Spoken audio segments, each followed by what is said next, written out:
My younger brother died. The ghost of one who dies unjustly cannot be reincarnated.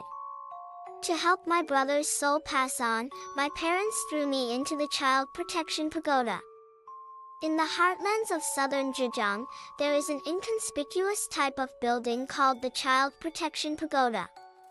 It looks like a small temple, with a small window-like opening not far from the ground. Almost every village has one.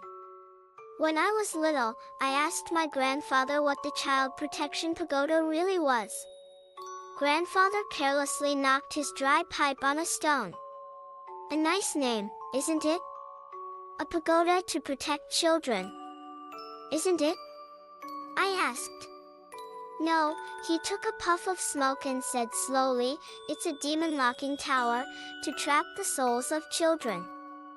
The Child Protection Pagoda was a place to dispose of infants who died young. In that era of famine and poverty, the survival rate for children was low, and little children couldn't be buried in proper graves. So when a child died, the adults would just toss it into the pagoda, their lives worth less than straw. Later, as more and more children were thrown in, the pagoda fell into disrepair and parts of it collapsed. But the villagers didn't care and kept throwing children inside. Dogs would dig holes underneath and drag the bodies out to eat. I was in poor health as a child, often suffering from fevers and nightmares. The village's feng shui master said my constitution was extremely yin, making me susceptible to malevolent things. He said I must be watched over carefully. Otherwise, I would have to be thrown into the Child Protection Pagoda. My mother listened to the master, placing a kitchen knife by my bed, raising a large yellow dog in our home, and hanging a ghost warding cord around my neck. My grandfather scolded her for making a fuss, but my health did improve somewhat, though I was still frail compared to other children. The village children disliked me for being a sickly child and wouldn't play with me, so I always walked alone along the field ridges and through the woods. When I was 7, I saw a boy about my age standing by the Child Protection Pagoda. Our village's pagoda was situated on a central ridge, shrouded by short grass, with a cliff on the other side. The boy stood expressionless at the edge of that cliff, his face cold and pale. I ran over, panting, and pulled him back, shouting, "Be careful!" He turned his head and looked directly at me without speaking. It was only then that I saw the small, crimson mole near the corner of his eye, as unnervingly red as blood. I asked, "Where do you live? How come I've never seen you before?" He remained silent. Perhaps because I had been lonely for so long, I thought for a moment and continued to try and be friendly. "My name is Lian. What's yours?" He was quiet for a moment, then answered, "Jill." "As in forever and ever?" I asked. "No," he said coldly. "The 9 in 99. I went home elated, telling my mother I had finally made a friend. Mother was busy cooking at the stove and didn't have time for me. My younger brother was crying loudly in the courtyard. I ran to soothe him, but I was too weak to pick him up, so I could only lie beside him and sing to him softly. I don't know when Jill followed me in. He stood to the side, glancing at me. "What are you singing?" he asked. "Song of the Firefly," I replied. "Haven't you heard it?" He shook his head. After a moment, he asked again, "Your brother?" I nodded. "His name is Feng." At that moment, my brother suddenly quieted down. He stared at Jill with his clear, dark eyes, seemingly curious about this strange older boy. Jill, however, wasn't looking at him. He was staring at me, stating calmly, "You should stay away from him." I was confused. "Why?" I asked. But he fell silent again. My mother came out of the kitchen and looked surprised to see Jill. "Whose child are you?" She wiped her hands on her apron and hurried over, picking up my brother. "Where's your mother?" Jill looked up at her. "Ma'am, do you have a mirror in your house?" he asked. "What do you need a mirror for?" My mother's words caught in her throat. Her gaze fell on the red mole by Jill's eye, and her face changed drastically. "You're from that family." My father poked his head out of the room. "What's wrong?" he asked. Mother took 2 steps back. Father came forward, and upon seeing Jill, his expression also shifted. Jill stubbornly repeated, "Do you have a mirror?" "Little one, we don't have a mirror here," my father said, patting Jill's head kindly. "Could you go somewhere else?" But my mother suddenly became hysterical, grabbing a broom from the side. "Get out!" she screamed, swinging the coarse broom wildly at Jill. "You wretched thing! Get out of my house!" I ran out after Jill. "I'm sorry," I said to him. "My parents aren't usually like this." He walked quietly down the rugged, gravelly path. I hurried to catch up, tugging at him pitifully. He stopped and sighed, almost inaudibly. "It's not your fault. You don't have to apologize." Then he paused, his voice suddenly dropping lower. "Besides, I'm used to it." Our house was on the highest piece of land in Yakowa village, right next to the mountain. From my house to the village square was a moderately long path. Jill descended the mountain as if walking on flat ground, and I followed him obediently. We passed a pond thick with algae and saw ducks floating in the filthy, stagnant water. A few village children were playing by the pond, making shrill noises. I subconsciously hid behind Jill. The leader of the group, a chubby boy named One, was my cousin. He used to put bugs in my hair. When One saw Jill, he let out a shrill, mocking laugh. "Isn't this the crazy woman's crazy son? What, not staying with your crazy mom today?" The others roared with laughter.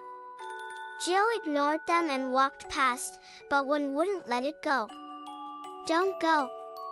Why don't you show us how your mom acts crazy?"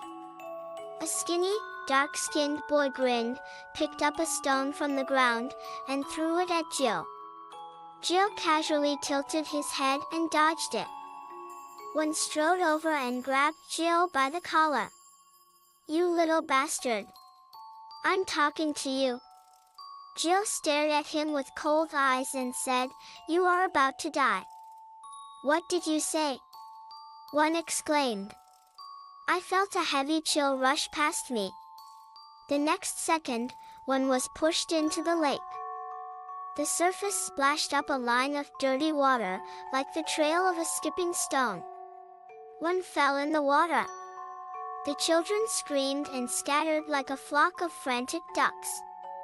Jill stood with his hands in his pockets, turning his head slightly. His gaze fell on his own shoulder, and he murmured something. But his shoulder was completely empty. An inexplicable coldness rose from the soles of my feet, rooting me to the spot. The surrounding chill seemed to gather around Jill, silently converging on him. A great wind rose. It howled, wept, wild and free. As the sun set, Jill stood in the wind, his features sharp and cold, his loose white shirt billowing. The blood-red mole by his eye was vivid and bright. He suddenly smiled. I watched him extend a pair of pale, thin hands and slowly, deliberately stroke the air above his shoulder, his expression as doting as if he were teasing a beloved pet. "What are you doing?" I asked. He ignored me, the smile at the corner of his mouth growing more bizarre. "You killed him," I said. "I didn't kill him," he turned to look at me, innocent and calm. I wasn't the one who pushed him. Without thinking, I grabbed his hand. "Run," I said urgently. "I'll help you run." Joe was taken aback. Then, his expression gradually softened. He placed his hand beside my cheek, but didn't touch my skin. "No need to run. He won't die." The feng shui master rushed over and pulled one from the water. Once ashore, one coughed up mouthfuls of water, and upon seeing Joe, he scrambled backwards, cursing as he retreated. "Pagoda ghost. You pagoda ghost." He never once looked at me. Joe remained standing calmly. The master watched one run off, then turned to Joe with a sigh. "Why must you provoke them?" "I didn't provoke them. They provoked me," Joe replied. "You know they like to bully people, you should have avoided them," the master said. "They don't like to bully people, they like to bully me," Joe said with the tone of a world-weary old man. "Not many people are born wanting to hit others, they just prey on the weak and fear the strong. The more I endure in silence, the more they push their luck." The master was left speechless and turned to another point of condemnation. "But you can't go around scaring people like that." "They are my friends," Joe said, glancing vaguely in my direction. "I like my friends. From the void, all things are born, in the end, all things return to one," the master said cryptically. "Ah, Joe, don't you walk down the wrong path." I stood to the side, bored, gazing at the lake where the ripples were gradually fading. Because of the recent disturbance, most of the dense algae and duckweed had been washed away. The spot by the water where I stood had cleared, revealing a smooth surface the size of a dressing mirror. I glanced at it casually and discovered I had no reflection. Joe left on his own. The master's face was grim. I apologized to the master on his behalf and hurried after him.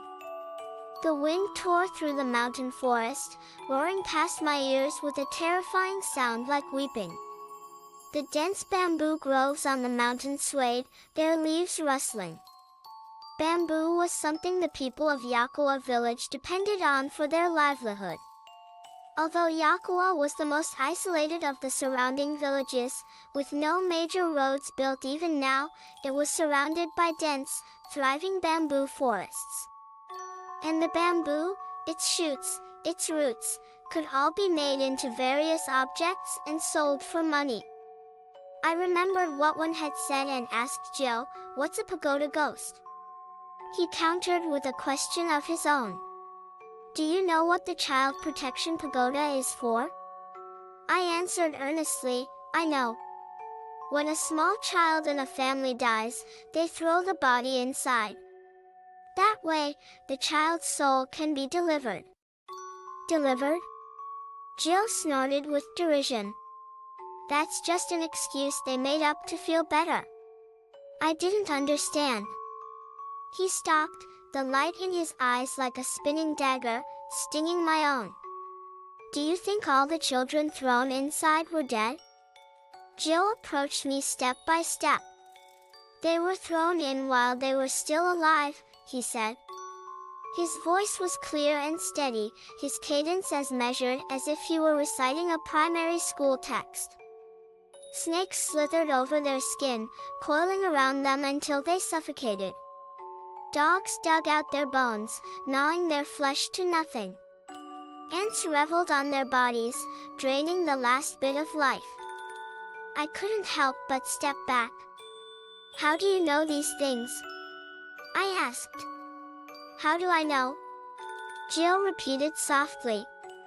"Lian, you've asked me that question so many times." His clear eyes suddenly rippled like still water. Jill reached out his hand, stopping less than a centimeter from my cheek. "It's better not to know," he said. "Never know." Jill really didn't seem like a child. Then I felt a wave of confusion. Why did I think he wasn't like a child? I was just a child myself. Something in my mind seemed to be struggling to break through the surface. I tried desperately to think, to remember, but I couldn't find the answer. On the overgrown hillside, the wind carried the scent of gardenias towards me. The evening mist on the horizon was as fiery red as a burning flame. Summer was coming. Summer was a very important season. But why was it important? Why couldn't I remember anything? By the time I returned home, it was completely dark. My mother was counting cash under the lamp, while my father took a sip of water from his enamel mug and sat down beside her. My younger brother sat on the floor, playing by himself with a cheap toy car. No one looked at me. "That Jiang family boy is quite pitiful," my father said ramblingly. "He's only 10, you don't need to be so nervous." Mother's face changed at his words, and she immediately stopped what she was doing. "How can I not be nervous? That boy is evil, he's dangerously evil. That's all superstition," my father said. "What superstition? How many children have died in the village these past few years?" "The master said so," my mother retorted. "That child is a living ghost. He has memories of a past life. He's come to claim the lives of our village's people." As she spoke, Mother couldn't stop herself from crying. My phone didn't survive because of him. I looked blankly at my brother, who was happily engrossed in his toys, not understanding what she was talking about. "Mom," I called out, "what are you saying? Isn't my brother right here?" My father silently pulled her into his arms.